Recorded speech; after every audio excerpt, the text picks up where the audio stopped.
Hyderabad BJP అభ్యర్థి మాధవీలత అంతన్నారు ఇంతన్నారు, చివరికి అంతే లేకుండా పోయారు.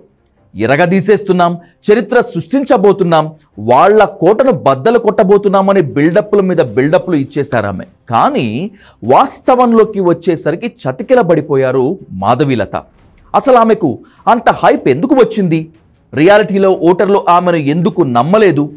టీవీలో ఇంటర్వ్యూలకి వచ్చిన రేటింగ్స్ చూసి ఇక తనకు తిరుగులేదని మాధవీలత అనుకున్నారా?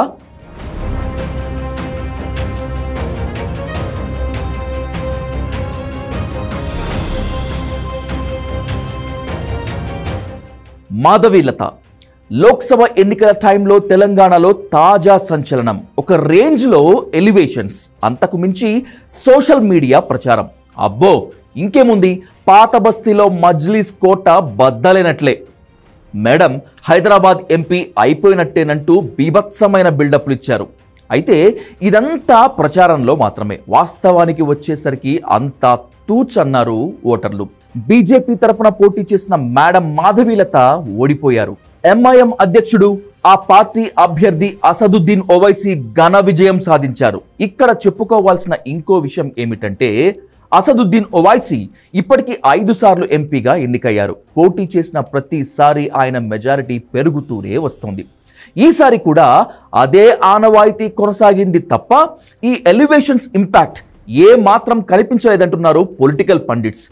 2019 ఎన్నికల్లో అసద్కు 2,82,187 ఓట్ల మెజారిటీతో 58.9% ఓట్లు రాగా, ఈసారి ఆ మెజార్టీ 3,38,087 ఓట్లకు ఎగబాకింది.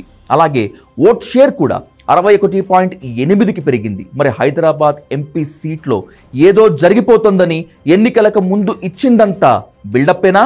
అంతా సోషల్ మీడియా సెన్సేషన్ అయినా అంటే ఎనీ డౌట్ అన్నది political pundits question.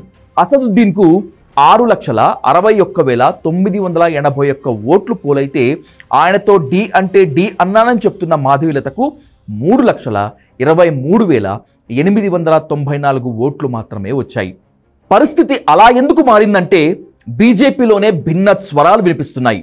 Madhavilatha over elevations Telangana బీజేపీలోని చాలా మంది నాయకులకు నచ్చలేదని, అందుకే వాళ్ళు హైదరాబాద్ విషయంలో పెద్దగా పట్టించుకోలేదన్న టాక్ వినిపిస్తోంది. అలాగే హైదరాబాద్ ఎంపీ సీటు పరిధిలో కీలకమైన గోషామహల్ ఎమ్మెల్యే రాజా సింగ్ అసలు ఇన్వాల్వ్ అవ్వలేదు. ఆ ప్రభావం కూడా ఓ రేంజ్లోనే ఉంది. మరి ఓవర్ కాకుండా అందరినీ కలుపుకొని పోయి ఉంటే ఇక్కడ బీజేపీ ఓట్ షేర్ ఇంకా పెరిగి ఉండేది.